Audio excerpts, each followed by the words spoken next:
या तो या नोटिस फर्जी है या प्रशासन के द्वारा सबसे बचकाना हरकत है कि साइक्लिंग नोटिस दिया गया जिस केस का कोई अस्तित्व ही नहीं है, हाथ से बचती है। अगर यहाँ के आदिवासी कभी चाय बागान में काम करने के लिए गए हैं तो उस समय झारखंड में खाने के लिए कमी थी, खाने के लिए कुछ था ही नहीं है। इनको तो आप कभी कभी कह देते हैं कि बाहरी तत्व हैं, इनको मार भगाएंगे, फलना करेंगे, चिलना करेंगे।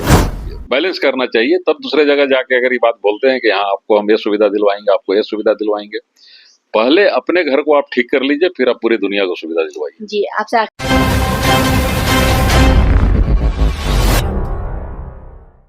हिंदू नेता और समाज सेवी भैरव सिंह को एक बार फिर से नोटिस दिया गया है।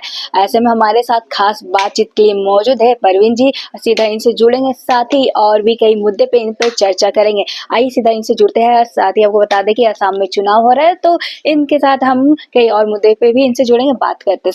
सबसे पहले आपका हमारे चैनल में स्वागत है।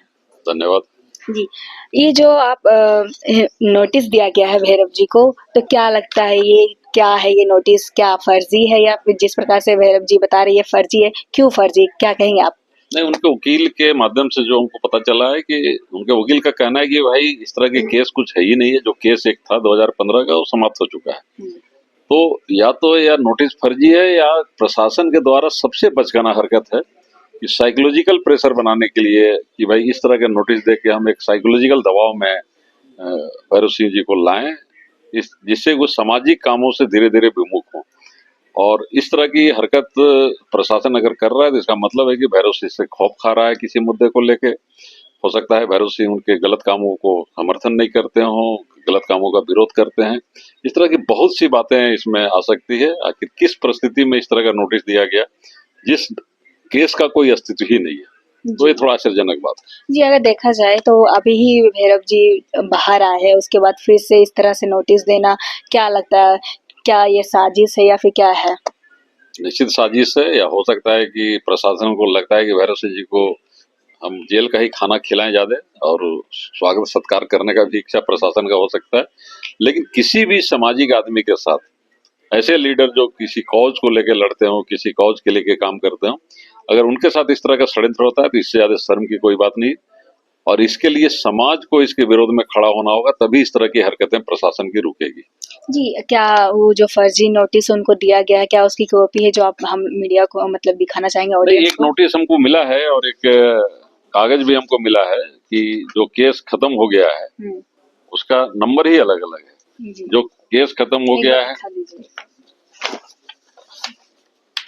जी, ये मतलब पेज है। इसमें क्या अलग जो है? 15 का केस था उसका GR नंबर है 6708/2015, माने 2015, जो समाप्त हो चुका है केस।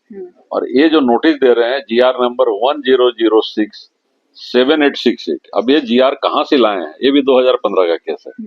मेरा सिर्फ यही कहना है कि 2015 का केस है और अभी तक ये हाजिर नहीं हुए हैं, तो एक तरह के इनको फरार घोषित कर देना चाहिए था। इनके ऊपर वारंट निकाल देना चाहिए था। पहले वारंट निकालना चाहिए था, फिर इसे इश्तेहार चिपकाना चाहिए था, फिर अखबारों में निकालना चाहिए था कि समन होने के बावजूद ये हाजिर नहीं हो रहे हैं। और फिर एक हो जाता है कि परमानेंट वारंट, जिसको एस्कॉन्डर बोला जाता है, 10 साल काफी होता है। अब इतना काम नहीं हुआ है और अचानक ये सिंपल नोटिस आ रहा है, इसका मतलब है कि सिर्फ इनको परेशान करने के लिए काम किया जा रहा है। तो क्या सिर्फ इसमें प्रशासन या फिर कोई, क्या लगता है, राजनीतिक पार्टी भी इन्वॉल्व हो सकते हैं, कुछ ऐसा? नहीं, राजनीतिक पार्टी के विषय में तो अभी हमको कुछ नहीं कहा जा सकता है, लेकिन प्रशासन की चूक है, प्रशासन की गलती है, या प्रशासन का निकम्मापन है, या प्रशासन जानबूझ के इस तरह की हरकत कर रहा है। जी, क्या लगता है इससे प्रशासन को क्या डर है कि बार बार भैरव जी को मतलब हमेशा नोटिस भेजते हैं? अब और इतने दिन के सार्वजनिक जीवन में रहने के बाद भैरव सिंह जी कब किस प्रशासन के लोगों को गाली गलौज किए होंगे, कब डांटे होंगे, बहुत तरह की बातें हो सकती हैं। इसलिए अभी इसमें कुछ नहीं कहा जा सकता है। तो ऐसे में इस प्रकार से नोटिस जो दिया जा रहा है, तो ऐसे में आम जनता पे क्या लगता है, क्या असर पड़ सकता है?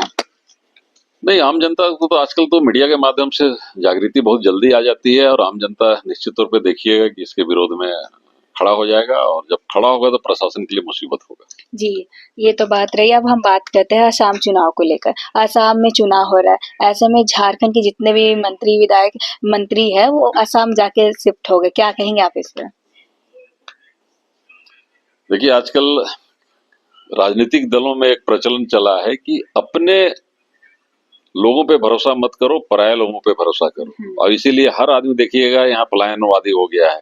एक तरफ हम कहते हैं कि यहाँ से पलायन नहीं होना चाहिए, चाहे मजदूर का पलायन हो चाहे कोई, लेकिन जिस प्रदेश में लीडर ही पलायन करते हो तो फिर वहाँ का विकास कैसे हो सकता जी, है? इसका झारखंड में अंदाजा अभी एक भी मंत्री नहीं है, सब आसाम में चले गए हम तो बोल रहे हैं कि जब लीडर ही पलायन करते हैं तो विकास तो बाधित होगे ही। जिस तरह से अगर मजदूर पलायन करते हैं तो काम बाधित होता है, तो डिसीजन लेने वाले लोग ही पलायन कर जाते हैं। और इस देश में कभी ना कभी हर जगह चुनाव होते रहते हैं और लोग व्यस्त हैं, बस एक तरह से राजनीतिक रोजी रोटी में व्यस्त हैं। जी। अभी का जो राजनीति है बस यही। जी, अभी जैसे कि अ, एक सामने आया था एक वीडियो कि जेएमएम के द्वारा कांग्रेस को बेसाला सांप कहा गया था, उस पर आप कैसे दिखते हैं, क्या कहेंगे आप? देखिए, ये तो उन दोनों की बात है। दोनों एक तरफ गलवैया भी डाले हुए हैं, एक दूसरे को गाली गलौज भी कर रहे हैं। और देखने को मिल रहा है, पर असम में नहीं, दोनों अलग अलग आए। ऐसे में किसको देखिए, बेनिफिट होने वाला, बीजेपी या कांग्रेस? गठबंधन दो तरह की होती है। एक गठबंधन होता है कि समान विचारों को लेके विकास के कामों के लिए जब एक दूसरे का साथ देते हैं, ये गठबंधन धर्म है। और सत्ता में बैठे हुए लोग, राजनीतिक दलों का सबसे बड़ा धर्म यही है। लेकिन ये जो गठबंधन चल रहा है, ये सिर्फ अपने फायदे के लिए, कुर्सी में बरकरार रहने के लिए। तो दोनों गठबंधन में जहां पर व्यक्तिगत स्वार्थ जिस गठबंधन में आएगा, वहां इस तरह के झगड़े होंगी, इस तरह की तकरार होंगी। लेकिन जिस गठबंधन में समाज की बात होगी, समाज के विकास की बात होगी, तो वहां छोटी छोटी बातों पे कभी तकरार नहीं हो सकता। जी, जैसे कि अब हेमंत सोरेन जी का एक वीडियो काफ़ी ज़्यादा वायरल हो रहा था, आया सामने, जिसमें उन्होंने कहा है कि आदिवासी समाज का घर मतलब कि बहुत ही खराब गरीबी स्थिति में है, तो उन लोगों को मतलब वादा किए कि अगर हमारा सरकार बनता है तो आप लोग को 2500 दिया जाएगा, आप लोग की सारी सुविधाएँ दी जाएगी। तो ऐसे में आप कैसे देखते हैं झारखंड के आदिवासी या फिर वहाँ पे जो उन्होंने वादा किया है, कैसे देखते हैं आप? देखिए, इसको राजनीतिक चश्मे से नहीं देखना चाहिए, और एक सामाजिक चश्मे से अगर आप देखते हैं तो ताली हमेशा दो हाथ से बजती है। अगर यहाँ के आदिवासी कभी चाय बागान में काम करने के लिए गए हैं, तो उस समय झारखंड में खाने के लिए कमी थी, खाने के लिए कुछ था ही नहीं। और मैं बताता हूँ कि जब यहाँ पर चाय बागान के बड़े बड़े डॉक्टर होते थे, और बिना चेक किए किसी मजदूर को यहाँ से नहीं जाने देते थे। जब वो एक पूरी तरह से स्वस्थ रहता था तब वो मजदूर जाता था। इसीलिए यहाँ पर बंगाली डॉक्टर आपको बहुत मिलेंगे हमारे इलाका में। एक्चुअली चाय बागान के मालिक के माध्यम से यहाँ पर आए थे, जो यहाँ रच बस गए।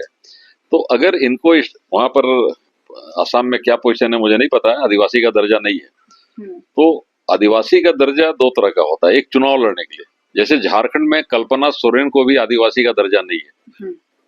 लोकसभा लड़ने के लिए आदिवासी का दर्जा है, लेकिन विधानसभा लड़ने के लिए, प्रमुख चुनाव लड़ने के लिए, जिला परिषद लड़ने के लिए कल्पना सोरेन को आदिवासी का दर्जा नहीं है। सीता सोरेन भी गलतफहमी में लड़ रही थी आदिवासी सीट से, अब उनको भी लड़ना पड़ेगा तो जनरल सीट से लड़ना पड़ेगा, क्योंकि विधानसभा के लिए आदिवासी का हर्ता वो यहाँ पूरा नहीं करती है। तो एक भारत के संविधान में जो सिस्टम है, वहां पर जब संविधान बना होगा उस समय ट्राइबल गए नहीं होंगे। अब परिस्थिति देख के इनको आदिवासी का दर्जा वहाँ है कि नहीं, मुझे नहीं पता है, लेकिन अगर आदिवासी का दर्जा मिलता है तो इसमें कोई गुरेज भी नहीं करना चाहिए। ठीक उसी तरह से झारखंड में भी बहुत से लोग आके बसे हैं, ऐसा नहीं कि झारखंड में आके नहीं बसे हैं। इनको जो आए हैं, इनको तो आप कभी कभी कह देते हैं कि बाहरी तत्व हैं, इनको मार भगाएंगे, फलना करेंगे, चिलना करेंगे। तो जो झारखंड में आके बसे हैं, यहाँ के विकास में कंधे पे कंधे मिला के काम कर रहे हैं, यहाँ का सड़कें बना रहे हैं, यहाँ और भी काम कर रहे हैं, ठेला लगा रहे हैं, फलना कर रहे हैं, लोगों को सुविधा पहुंचा रहे हैं, इनके लिए यहाँ पर बैठे हुए राजनेता क्यों नहीं सोचते हैं? एक बार इनको बैलेंस करना चाहिए, तब दूसरे जगह जाके अगर ये बात बोलते हैं कि हाँ आपको हम ये सुविधा दिलवाएंगे, आपको ये सुविधा दिलवाएंगे। पहले अपने घर को आप ठीक कर लीजिए, फिर आप पूरी दुनिया को सुविधा दिलवाइए। जी, आपसे आखिरी सवाल है, अभी आपने हाल ही फिलहाल एक बैठक लेके कहा था अपने संगठन को लेके, तो क्या लगता है उस एकता के लिए वो संगठन अभी कहाँ पहुंचा है, क्या करने जा रहे हैं? नहीं, हम तो देखिए अब उसका एकता शब्द हटा दिए, इसलिए हमने तो एक कर दिया। हमारे ऊपर तो एक चैलेंज था, हमारे समाज को बेंग बोला जाता है कि क्या बेंगों को एक तराजू पे आप तोल पाएंगे? हम कह देखते हैं, ट्राई करते हैं। और जो कार्यक्रम हुआ, जो लोग भी आए बाहर से, उन्होंने कहा कि बिहार झारखंड में इतना बड़ा कार्यक्रम कभी नहीं हुआ था। तो एक हमारा कॉन्फिडेंस बढ़ा है, हम गांव में भी हैं, इस बात का अथी चला है। और या किसी को हम दबाने के लिए या धमकाने के लिए हम लोग संगठन नहीं तैयार किए हैं, पहले तो अपने आप को जगाने के लिए संगठन हम लोग तैयार कर रहे हैं। और इस क्रम में जो हम लोगों ने देखा कि हमारी सबसे बड़ी दुर्दशा जो है लड़कियों की शिक्षा पे है।